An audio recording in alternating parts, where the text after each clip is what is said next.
A king to a prince, the royal code. Yes, sir. Hope y'all doing good, because we are. What's up? How y'all doing? Good. How are y'all? Been a minute. I'm real good. Yo, I seen that the 49ers won last week. I know you was pretty excited about that. Yeah, and hopefully we will win against Seattle. I mean, that's going to be a tough one when that does happen. So we'll see. I'm looking forward to it. So We'll see. Yo, but I don't know if y'all seen the Drewski skit, the mega church, where he was like making fun of the he kind of like making fun of like the mega church pastor. Yo, you said Malcolm Todd. Yo, that's crazy. No, Mike Todd, yes. Mike Todd, yeah, no, that's hilarious. You're off completely. I didn't see his video, but I saw like one of the pastor's response, and then he was cursing in church, and because I was wondering like why they had, how when they talk about somebody, they'll have the screenshot of that person. So they were talking about Drewski, but I didn't know what happened. And then he called him like a fat bitch or something. It was crazy. Oh, yeah, but that's what the pastor said in church. And that's what got me bugging, because I was like, yo, what happened? I'm like, why is a pastor cursing like this in church? You know what I mean? So, yo, nah, the skit itself was crazy. I thought it's one of the best skits he'd done since like the NASCAR. I don't know if y'all seen that. He was like, yeah, I seen that one. That one was bug. Or what about the one he did with the college frats when he was just the only black dude with all the white dudes? And the only dudes that was allowed was the running back or the football team, but they was like, yo, how do you get your braids like that? No, guys. Nah, he's made a few skits that really be hitting. Like, I feel like Drewski is like kind of blending that old school comedy where it's like a lot of truths back into it. So bringing the Vine type style comedy back, man. Yeah, that's why I think he's really funny too. Cause like he can bring some jokes to like some serious topics. Cause like what's be going on in those mega churches is actually pretty crazy. A lot of people haven't been talking about it. Yeah, nowadays people take things like way too lightly. Literally. Way too sensitive. Like you can't say shit that you used to say back then because you're canceled. But people can't take a joke no more. Like you gotta know your audience, man. I'm gonna say what I gotta say. It's exactly. a joke. Take it how you want it. That's not how you as a person. It's called a fucking joke. Take a joke or can't. You can't. That's your problem, not mine. Yeah, exactly. People too uptight, man, and then too sensitive. So that's why I don't even really. I gotta watch it to see. Like I said, now I'm curious because I saw the response. So, when you see a response to something, you're like, yo, what the hell happened to even get to this point? And then to actually see a pastor in the church, and it seemed like it was one of those mega churches. Oh, yeah. So it seemed like this pastor is somebody people take serious. So I don't know if he was imitating that particular pastor or just all pastors. Oh, okay. So who is this pastor? Who is he? Mike Todd. He's like a younger pastor. He had like a whole Dior suit on, like these CVS diamond chains, like 3 of them. Christian Louboutin red on. He was like, you guys ask why I got Christian Louboutins on. He says, because I'm Christian. And why are they red? Because I walk in the blood of Jesus. Oh, he got the building fund money. Oh, okay. That's where the building fund money went to. Yeah. I'm like, at this point, they're paying for performance. They ain't preaching nothing. They ain't preaching no gospels. It's the performance. And the money it's so. Church has become now more of a monopoly now. You know what I mean? Like how you can, get money or any type of monetary gain. Like I saw one where some lady, I guess they asked the congregation to donate no less than $2,000, and I guess the lady only had like $1,200. So she donated her $1,200, and then they called her out right in the middle of church and service. And what's crazy about that? Because, and the lady said, because it was all on the news. She said that was all I had. But what the way they tried to justify it is, well, we let y'all know weeks in advance it was going to be no less than 2,000. And I'm like, it sounds like I could see if this was a trip that you were all putting together and you needed 2,000 and you only had 1,200. Well, it's like, nah, I'm sorry, you $800 short. You can't go on that trip. Maybe next time, but here's your money. Because obviously you do need it if that's all you had. But to call a person out that's trying to donate, $1,200, that might have been that person had in their account. Mm-hmm. So, they called her out and it was just bad. And then the people started calling the church out, about that. And then they ended up losing, a lot of members of that, I guess you could say, that congregation. So, like, where does the money even go? Where does it go? Like, church repair, like, where does it go? I was just about to say, they avoid taxes being a church. Yeah. So I don't know if y'all seen, it was like maybe a couple months ago, like towards the end of 2025, there was this lady that was calling churches and different like religious buildings to see if they would give her like formula for her daughter. Like she wasn't asking for money. She wasn't asking for like anything else. It was strictly just the formula. Yeah. And it was like 50 plus churches saying no. Like, I'm pretty sure she called a bunch of these mega churches. It was people making like whole spreadsheets of the churches that said no. It was just like, it's crazy. Like, helping the community, open it to all, but a lot of churches, like, I noticed because I was trying to join a few churches in the community, they got wait lists. It's crazy. Like, they only accept like certain people. Like, churches have demographics, like, that. Yeah. Areas, like, it's actually insane. Like, a lot of these food banks and stuff, only like a number of churches run them, and they don't like it's actually crazy. Like, where does the tithing, where does it go? What does it do? What is it? It's not like you like the church serve the cooking and stuff. That's by the members. Like, after Sunday service, blah blah blah, they cook and stuff. That's members. But what about the money? What does it do?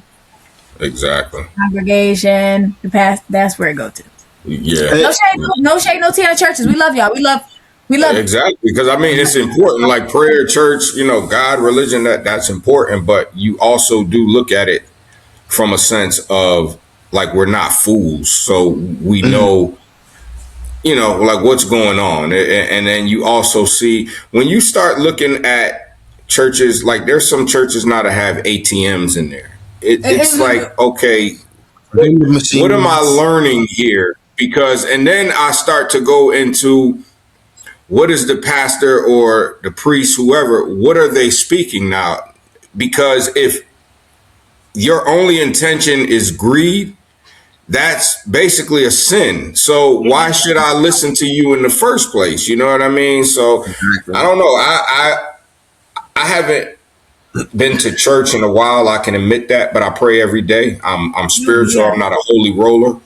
I do go to church. I'm not going to sit here and say I don't. And, I grew up in church. But nowadays, even a lot of these pastors and priests, they're false prophets, man. So you have to read between the lines. You got to separate the truth from the bullshit, because in the absence of truth, the bullshit is going to evolve, So that's when it's like when I went to go visit when I went to go visit Paris. We went to, I think it was Notre Dame, this church. And I'm talking about, this church was literally like mansion, like one of the biggest mansion type sizes buildings you've ever seen in your life. And then your grandmother and your aunts, they visit that. Yeah. I know what you're talking about. Yeah, I think it might have been even the cathedral. But you go a few blocks down, it's like homeless people all out on the streets, like can't afford. It's like the White House. The White House is the same way. You think I just go to say, so like for all of these buildings that we have, like, how many abandoned buildings there are like in America, let alone like forget the rest of the world. 'Cause I'm pretty sure like I seen there was like a crazy like fact about there's over like 1,000 castles in Europe alone. So it's like, I'm pretty sure there's like a crazy number of abandoned buildings here in America that kind of be built up to kind of just at least be like a homeless shelter at the bare minimum, kind of give that people that option. And the biggest thing is people that like, they don't want to have these communities with homeless shelters in it because they feel like that kind of like deteriorates the community. But what do you think having homeless people out on the street does? to And them. you want to know something? Besides a vast majority of homeless people being addicts, a big chunk of that are veterans. You know what I'm saying? And you think about it, what's the benefit of serving? Of course, love your country and be ready to fight for yourself, your family, and your country if your country is fighting for you. I'm not going to say go out there and go Rambo and you're not getting it reciprocated. But when those people decide to sign up and join the military, that's their purpose, to serve their country. So they're doing that.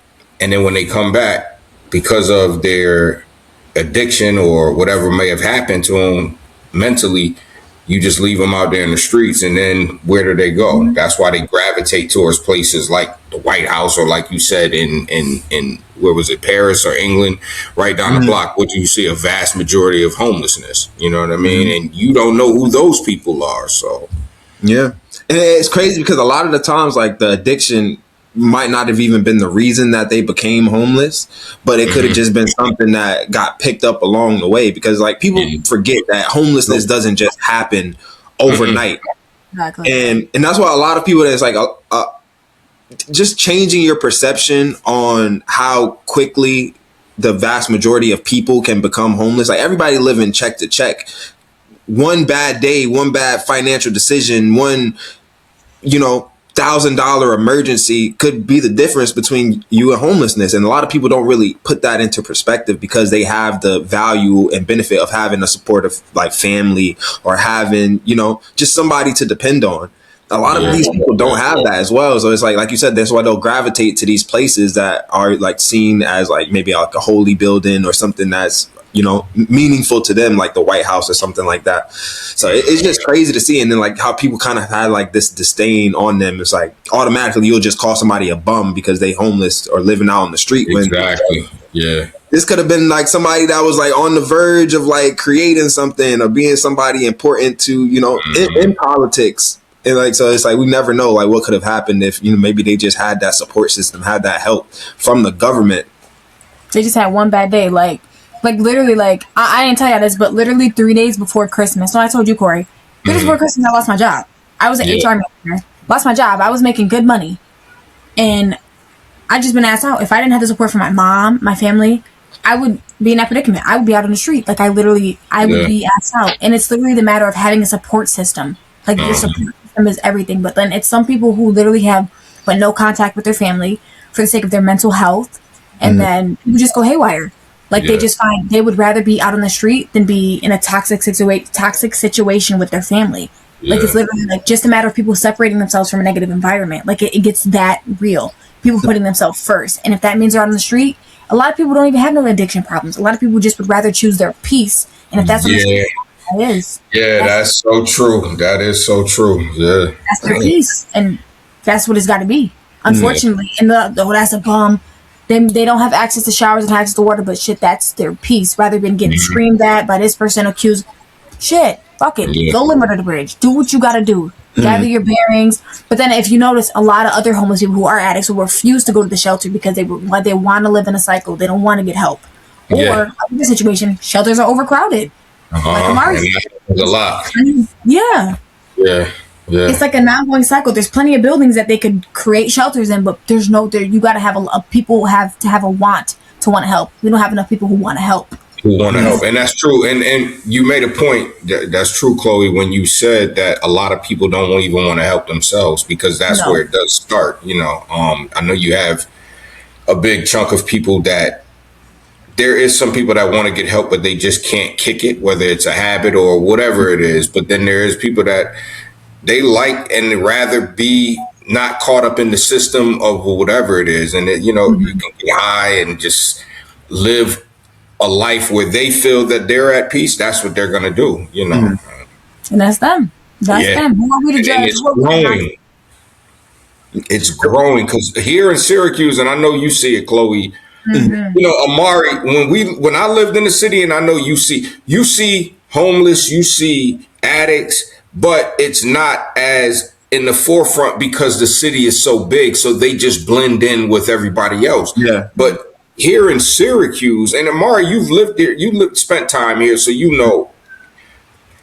the homelessness, it seems so much larger here in a smaller city because every corner, every eye view, you see somebody either homeless and is young. They're either alcohol, they're on drugs. It's something that, and they're young.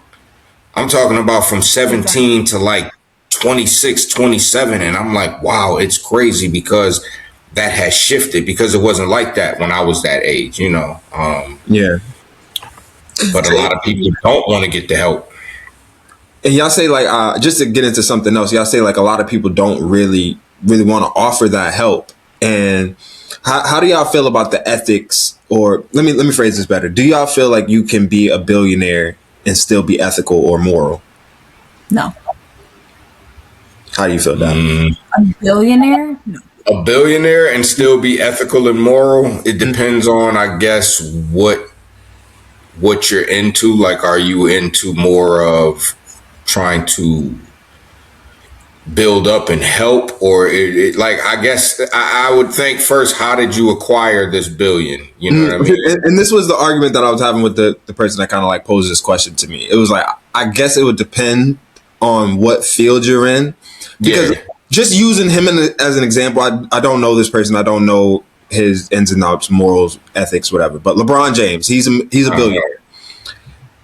It's safe. I'm using that word loosely. It's safe to assume that he acquired his billions ethically due to his talent, due to his hard work, due to just him being business savvy.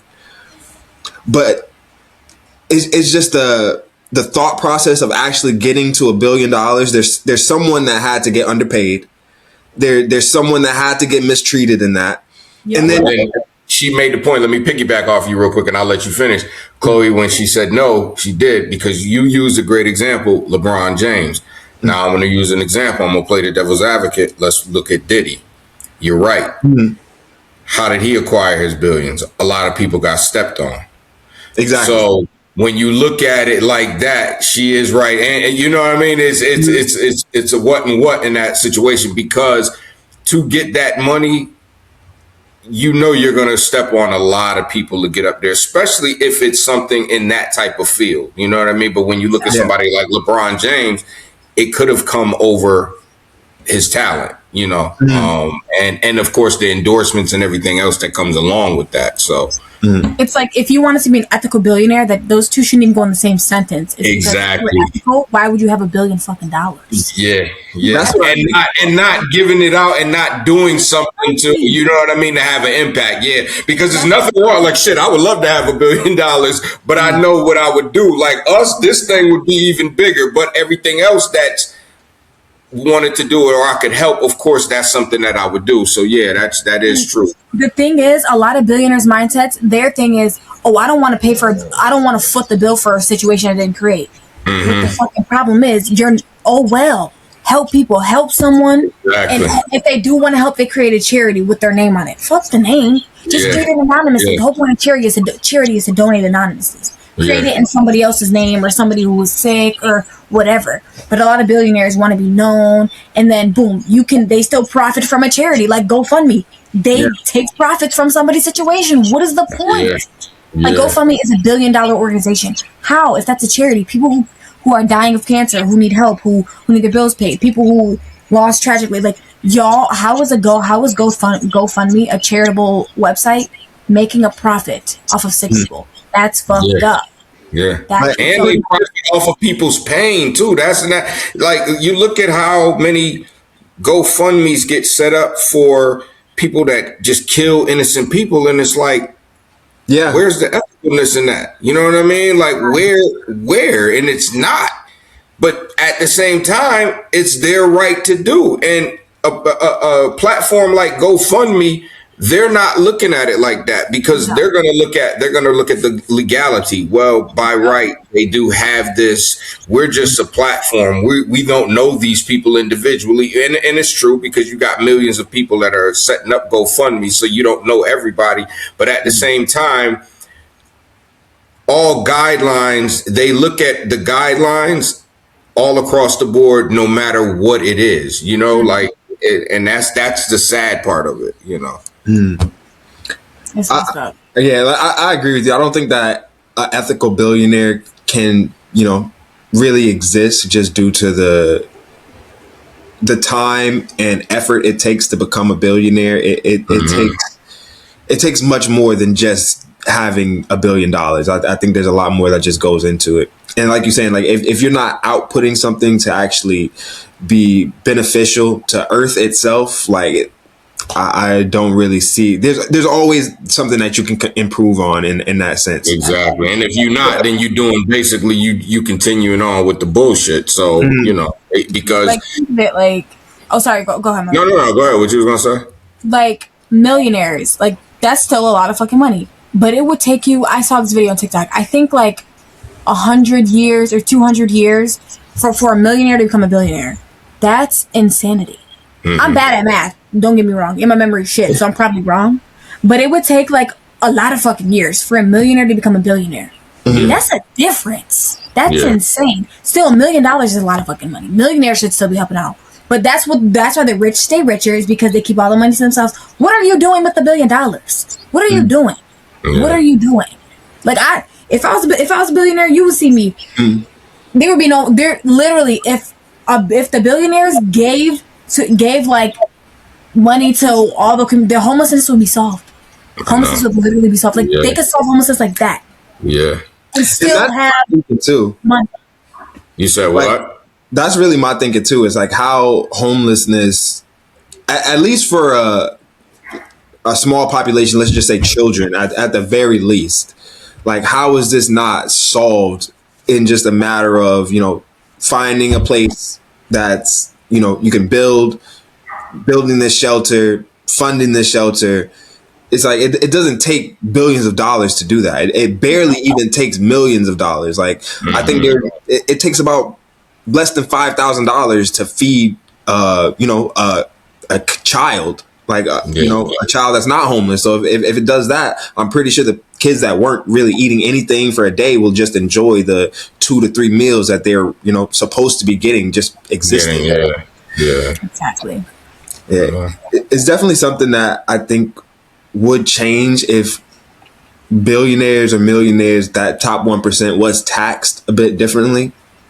I was actually seeing something about that today, because I think there was a law passed in one of the southern states. It's always one of those southern states that they're trying to basically tax OnlyFans creators or adult fan creators, tax them, and basically it was just like a larger percentage and make them pay more taxes. And the argument that some of the creators are having is that why aren't you taxing these billion-dollar corporations?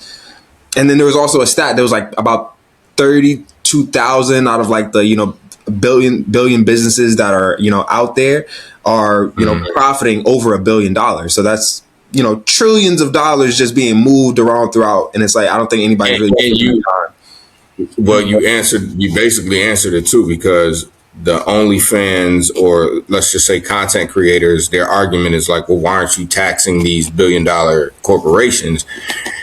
Well, the people that are supposed to be taxing them are probably getting hit off with something. So when you're getting hit off with something, the only way to make it look legal is to go after somebody. So when you look at people like OnlyFans, when you have a person like we talked about, that one girl who turned 18 and then she made like $22 million in less than 48 or 24 hours or something like that.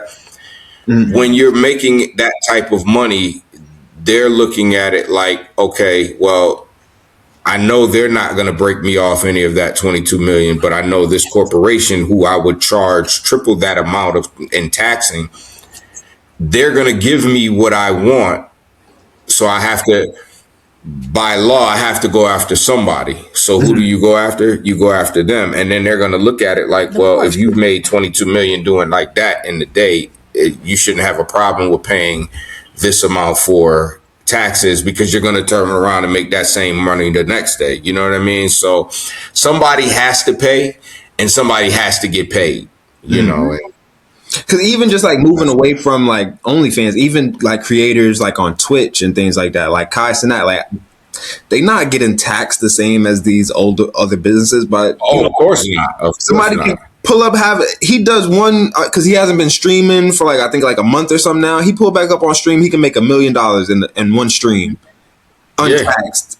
Like, so I definitely think that there should be regulations on that, but I think it should, of course, start at the top, because a lot of these businesses, for one, aren't paying their employees a livable wage. So off that alone, you know, you should be allocating funds to do that at the bare minimum. And two, these businesses will never be in place without the consumers. Businesses cannot exist without a consumer. And if us as a consumer don't have the means to keep you running as a profitable business, you're going to have things like result in looting. You're going to have things result in businesses closing. And that's like why those things tend to happen during times of a recession, during times of, you know, political differences happening out throughout the media, because it's easy to take advantages of businesses that way. So it's just a crazy thing to see when, getting into my next thing, like who would y'all consider right now, like the Martin Luther King of today's generation? Doesn't even have to be a black person. Just it's somebody that you can kind of like look to as like a human rights activist, somebody speaking up to. I would say E.T. the hip hop. He's a motivational speaker, and you could look him up on YouTube. I know his name is E.T. is Eric Thomas, but he calls himself something. But he is, for me, not. I compare him to Martin Luther King, not in the sense of movement, but the motivation. That's what I would say, because he makes you look at not only yourself but your surroundings, and he helps you to realize that don't become a victim of your surroundings, in a sense of, you know, just because you're poor doesn't mean you have to think poor, live poor, or you can't get out of that situation, you know, because poor is just a mentality. That's really what it is. You know, it's something that you can get yourself out of. Struggle, we all struggle, you know, rich people struggle. But for me, that's, in my opinion, who I think I would compare in that sense. Like I said, not the movement necessarily, because, you know, Martin Luther King it was a different time with that type of movement. You know, even with Malcolm X, we may never see a movement like it was with those guys back then, like the Black Panther Party, because they really were fighting up against something that we're starting to see a little bit now, but it was totally different, because back then minorities we were unarmed against a group of people that were armed, so we couldn't fight that same fight. Whereas nowadays minorities are the majority, and we're fighting back in a sense that it can really get ugly if we take it there, you know. So that's why I don't see those type of movements really happening. I'm sure they are out there, but I really don't see that type of movement like how it was when Martin Luther King and Malcolm X were out there. It was, you know, it was like a real different time. Yeah. But go ahead, who y'all? What's Amara? You go. I'm trying to look up this group. I think that, like, I agree with you that I don't think that there can be someone to kind of, you know, essentially play that role that these civil rights activists played. Honestly, due to the times that we're in now, we're obviously in a little bit more integrated, you know, peaceful, in a sense. You know, it's not. Well, in the last, I would say, I'm sorry, and we all do know one, Barack Obama. He did have that type of impact. You know what I mean? So I could, you know, I don't want to not rule him out in that sense. But go ahead. I didn't mean to cut you off, though. No. Because I definitely do agree. He was somebody that kind of can be looked at as that pillar. I think social media and just like I said, like I think I mentioned this before, y'all, just like having too much awareness about what's going on. I think that kind of allows there to not be a space for that. Like you can't have this one person kind of represent a group of people, because there was a time that Martin Luther King or even Malcolm X, or I'm pretty sure even Jesse Jackson at one point, there was times that Black people as a whole kind of looked to them as our leaders, as our pillars. It's like, yeah, oh, of course. Yeah, we did. Yep, yeah, so it's like, I don't think that we have that now. And I won't put the blame on social media, because social media could be something to help that. But I think just because there's too many people trying to, do that and be that one person, instead of coming together and like actually having a leader. Of course, because it's all about that self-gratification and actually saying, oh, now you can put me with the martyrs. And it's like, no, it can't be that way when you have, like you said, it's just like the crab in a barrel mentality. You know what I mean? Yeah. Like you're not going to work together when, everybody's trying to outshine each other. So that's what it is. That's what it is. I think I would say like Kamala Harris, if she was for the people. Okay. And I think I would say like a few other people, like Greta Thunberg, like she was a climate activist. Like she was captured in Israel, and she was there for days, and she didn't give a shit what she said. As soon as she was getting taken out, she was still preaching what she's like immediately for the people. And then the global flotilla, I don't know if y'all seen that, the people that were on the boat bringing aid and food. And yes, this is global, but it said these people are fighting for what's right. And that's all about what MLK was about, fighting for what's right for the majority of the people. And that's what it's about. Just fighting for what's right. Not even, well, yes, it was for segregation and everything like that, but fighting literally for what's right and what's humane. Yeah, that was definitely a good show. This is the Royal Code, a king to the prince. I'm Corey. I'm Amari. And we are out. See y'all next time. Definitely. Peace. Fuck it, kill my enemy, drop the beat. Fuck it, dance unless you have shit